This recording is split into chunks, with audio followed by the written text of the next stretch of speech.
Come along with us as we explore the broad world of preservation and the work being done to preserve, interpret, and save our past in a 21st century world. From aquaculture to historic foodways to forensic modeling, we're talking weekly with experts from across the globe. This is your host, Nick Redding. Welcome to PreserveCast.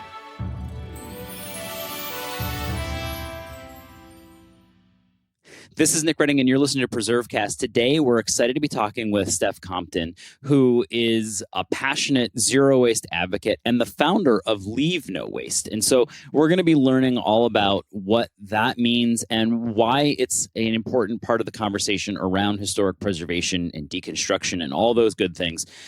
But before we get there, we love to get to know people. So, Steph, we know you're leading the charge in Baltimore on deconstruction policy and in this sort of zero waste future, but talk to us a little bit about yourself. Where'd you grow up and how did you become so passionate about this sort of topic? Hi, thank you so much. So I actually am from Texas. I grew up in the Dallas-Fort Worth area. And the first thing that got me into environmental activism was when fracking came to my hometown. And that was what led me to begin my career in environmental activism. My first job, I worked for Texas Campaign for the Environment, knocking on doors to talk to people in the neighborhoods on local issues of landfills and how they contaminate air and water. And so improving recycling and getting folks involved on those issues. And that eventually led me to an opportunity for field canvassing for Food and Water Watch, which is what brought me to Baltimore. And now I've been in Baltimore for the last 10 years. And since then, I've invested my time in becoming a zero waste specialist expert. I'm certified as a True Advisor, which is a program by the Green Building Council. And the True stands for Total Resource Use and Efficiency.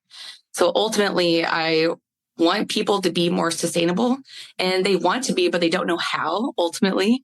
And so that's why I started Leave No Waste, which is a mashup of Leave No Trace with zero waste, because it's really hard to practice Leave No Trace principles without zero waste being implemented through policies. Yeah, and you're like speaking our language here, because we can't save every building, and when we can't save buildings, what do we do with them? And the sort of standard response to that for the past, 150, 200 years is you knock it over and throw it into a pile somewhere. And we're kind of like smothering ourselves with those piles. Right. And I think too, and it's great to see this kind of cross-pollination between environmental action and deconstruction and building and preservation, because and I want to ask you this question, and it's sort of a leading question, because I think I know the answer to it, but can we really resolve our trash and waste issues without addressing buildings, right? Like, I think a lot of people in the environmental community think like, okay, well, I'm not using plastic water bottles anymore. Everything's good, right? Like, what more could I possibly do? Right? There's so many things you can do, and that's what's kind of overwhelming. But in my journey, in my 12-year journey of environmental activism, it's doing one thing and then adding on another and another and another. And that's something I've seen repeated in a lot of online forums is like, for example, I really love to reference the commons.earth. And it's just an online app that helps people improve their consumption. And it really focuses on doing one thing at a time. Because it can be overwhelming with all the things that you can do. But specifically, if we're talking about homes and buildings and why we're focusing on that, is because think about how big they are. And if they're going to landfill, they are by far consuming the most space in landfills. So if we want to preserve our space and extend the life of landfills, like the cities talk about, focusing on deconstruction is the best way to get there. It's so interesting. And it's not really, I mean, it is now, thanks to folks like you, but it hasn't popularly been part of that conversation to this point. You don't hear the environmental movement talking about deconstruction as much. And that's now becoming part of the sort of the vernacular, which is exciting. And obviously that's a testament to the work that folks like you were doing. So for people listening who are like, well, maybe they're just a dyed-in-the-wool preservationist, or maybe they work in, museums, and they're just not super familiar with deconstruction versus traditional demolition. Why don't you contrast the two, and then maybe give us sort of like the benefits and then we can kind of get into costs and all that kind of stuff. But like, what are we actually talking about here when we're saying deconstruction? Yeah, good question. I get asked that a lot. And for me, it's really simple to talk about. Deconstruction is the antithesis of demolition. And ultimately, deconstruction is the zero waste policy for managing the end of life of buildings. And to manage the end of life, that means we need to talk about it in the beginning. Getting the architects on board. They are the designers of our future. So there's really building of this local ecosystem of all the participating stakeholders and getting them all on board at the same time. But deconstruction is the careful piece by piece dismantling of buildings, salvaging those reusable materials and keeping them out of landfill. And then the main benefits are for the people in the planet. I'm sure people are aware of maybe they aren't, the triple bottom line, where we talk about people and planet before profit. So really contributing to that triple bottom line of incorporating people and planet into the business's bottom line of profit. So benefiting people is benefiting them with jobs, because this is a labor intensive project. And the best way to learn how to build a house is to deconstruct one. And we're talking about, these are legacy trades that build up a local community's job market and give opportunities to the community to sustainably manage our resources. By benefiting the planet, we are reusing salvage materials, means that we account for the embodied carbon that went into the creation of those building materials that are now being slated for demolition. So accounting for the resources that went into the creation of those products we use, because extraction is invasive. Mining materials of the earth is super polluting to air and water. And then not to mention the oil that goes into it, and then transporting those materials, all of that upstream use of resources needs to be accounted for. And we can make those resources count again when we reuse them, instead of just demolish them, because that's what demolition does. It ruins everything. It breaks everything apart and crumbles it and throws it into the landfill and just takes up space to rot. So it sounds like, I'm kind of playing devil's advocate here, but it sounds like this is obviously the way we should be moving. So I'm sure, Steph, it's pretty simple work. Everybody's doing this now. Every city in Maryland is deconstructing versus demolishing. Is that... We're not there yet. Wait, what? But it sounds like it makes so much sense. Obvious. So what are the like, but in all seriousness, like, what are the barriers? So why is this so challenging to do? Who is sort of concerned about it? What are the challenges associated with it, and what could get us there? Great questions. So the challenges are fighting the status quo. The status quo is big business or local businesses partnered in the city that get these contracts and they do demolishing, just because that's just the way it is. And really organizing demolishers, they have the money, they have the equipment. It's really just training them to be deconstruction certified. And we are seeing examples of that in different cities. And I've been able to connect with a lot of these leaders of the deconstruction industry at the Build Reuse conference that happens annually every year. And it brings together experts that have expertise in actually doing deconstruction from all over the country. We've got leaders in Minnesota. We've got leaders in California. We've got leaders in Pennsylvania. We've got leaders in New York. We've got leaders in Georgia. It's happening in a lot of places. And so we really need to highlight that the future is now. This deconstruction idea of the future is already happening. And oftentimes it's just lacking the public education. And we really got to mitigate, like, when you demolish a building, all of the contaminants that go into the air, the lead, the asbestos, it goes into the air, it goes into the ground, which then pollutes groundwater. And it really pollutes the people that live in these communities, that live next door. And even that, oftentimes we don't have a lot of education that informs community residents on how they can mitigate their exposure to these pollutants that are happening if they live next to a demolition site. Right. Because in a demolition, it's just sort of willy-nilly. I mean, you just kind of there's different ways of doing it, but you're just kind of swinging things around and blowing it apart. And in doing that, it blows stuff around. And it's even a worse. Lot of dust.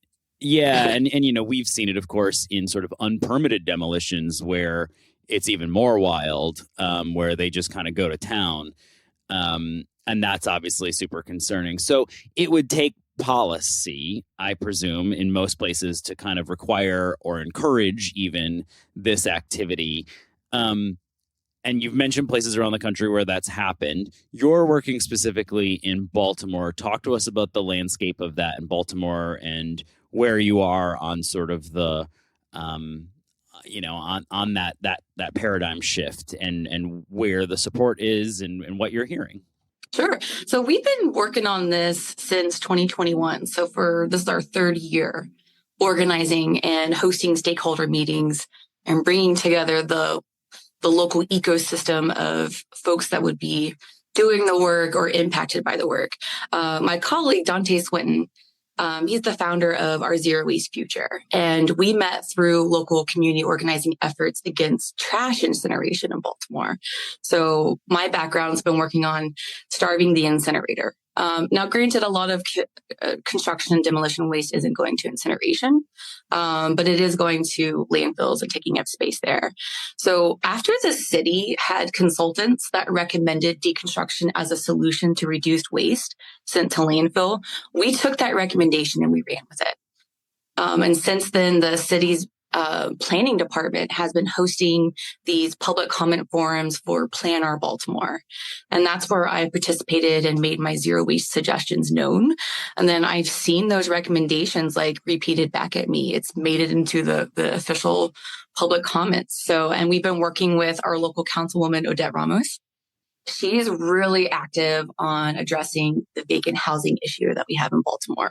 Yeah, and there's a lot of money going into that, and we could go one of two ways. We could throw it all in a pile, or we could have a mass, large-scale reuse. Talk to us, too, though, about, for people who are curious, okay, so they can buy into deconstruction, and we get the value of that, and the embodied carbon, and it's not ending up in a landfill. That all seems good. What do you actually do with this stuff once you've done this then? Well, one of my favorite examples comes out of Boulder, Colorado. So it takes policy and then it takes leadership. It takes the individuals that work in the cities that are passionate like I am about zero waste and believe in zero waste as the solution. So in Boulder, Colorado, they deconstructed a hospital. So we're talking about over 225,000 square feet. And they reused the steel beams from that hospital. And then they were able to recreate or reuse that in the creation of a new firehouse. They also implemented some of that steel beams into a parking garage. So that's a big project. That's getting the steel beams. And I've even heard from other builders and folks that do that. They were really impressed by being able to salvage steel beams and they're still sound and safe to use. So I forgot where I was going with that, but. I guess the question was sort of how do you actually then reuse it? And the goal then ultimately is to incorporate this into some other type of structure and there's a market for it. And I guess the market would continue to grow as sort of, and you talk about the architects are aware then, okay, we're going to buy reclaimed, XYZ material versus buying it new. Putting that into policy. So the way that we've drafted a local policy that we've been working on, we call it the Rebuild Act, which stands for Reclaiming Baltimore's Underutilized Lots and Dwellings. And so that's the Rebuild Act. And in it, so it's we have things are happening all at the same time. We have to build the market while we build the materials. So once we salvage materials, we have them now. Okay, now it's time to resell. So it's amping up the businesses while we get these projects going. And so while we deconstruct, we're building that bank of reusable materials. And so while we are building that bank, we are putting in minimums for reuse. So like new construction, renovation, new projects or renovation projects that are coming have a percentage of reusable materials that they have to use. So that is what needs to be in policies. And that number goes up as we build the bank. So creating higher reuse standards as we build the market. And that's an important part of sort of just the whole consumption cycle. I think that there's a lot of focus right now, as there should be, on clean energy production, but that's one part of it. And I think we're seeing that right now with the proliferation of solar and power lines and all these sorts of things. And we're trying to figure out how we get power from here to there. And the other side of that is, well, how do we reduce the amount of things that we're using? And that's a harder nut to crack. I think it's easier for us to always think about making more things versus how do we fix the things we have or reduce the use of things that we have. So that's the more challenging piece, because it's just not as clear, right? More is easier, but less as always seems harder for one reason or another. And, people don't like maintaining things. There's just a lot of challenges associated with this. So are there bright spots? Like, what's going on in the landscape of Maryland? You talked about this Rebuild Act, but are there any communities that have adopted it, or are there places around the country people should be looking to as sort of examples or standouts that you think have a lot of merit? When it comes to policy, the policy that I'm really following closely are the folks in Minnesota. They've got a really good hub and a really good network and leadership going within there. And I can share you those contacts later if you want to connect with them. But, to illustrate something locally in Maryland, back in 2012, a Humanum project, Details Deconstruction, I'm sure you're aware of them. They were the landmark business that started doing deconstruction in Baltimore. And they deconstructed 600 blighted homes. And again, like talking about with Baltimore, we have over 17,000 vacant properties. And that number is always fluctuating because of demolition projects. But we have a huge vacant housing stock. And when we talk about this is an environmental issue. This is a social justice issue with our history of redlining of Black communities, leaving houses in disrepair to rot, contributing to why we see all these houses in disrepair that are vacant. So Details was a pioneer in deconstructing vacant properties, salvaging materials, and offering work opportunities to returning citizens and others that have barriers to employment. So deconstruction is very labor intensive, but it also creates 6 to 8 jobs for every one demolition job, while diverting up to 90% of the building waste from landfills by salvaging those materials for reuse. And in that project, it also sparked another local business, Brick and Board. Its namesake, what they were salvaging the most of was brick and board. So, and getting those salvage materials to the resale market through other businesses like Second Chance, which also prioritizes building the workforce and job opportunities to those with employment barriers. And like in its name, it's giving a second chance for materials and a second chance for people. However, Details closed in 2020. And sadly, the hub of deconstruction located in the Baltimore neighborhood of Remington, that building was demolished last year in May of 2023, which was heartbreaking and very ironic to witness that this hub of deconstruction was eventually demolished. So, other examples of Maryland businesses that you see in the reuse sector are like Community Forklift, Baltimore's, and those are just examples of like the ecosystem that's already here.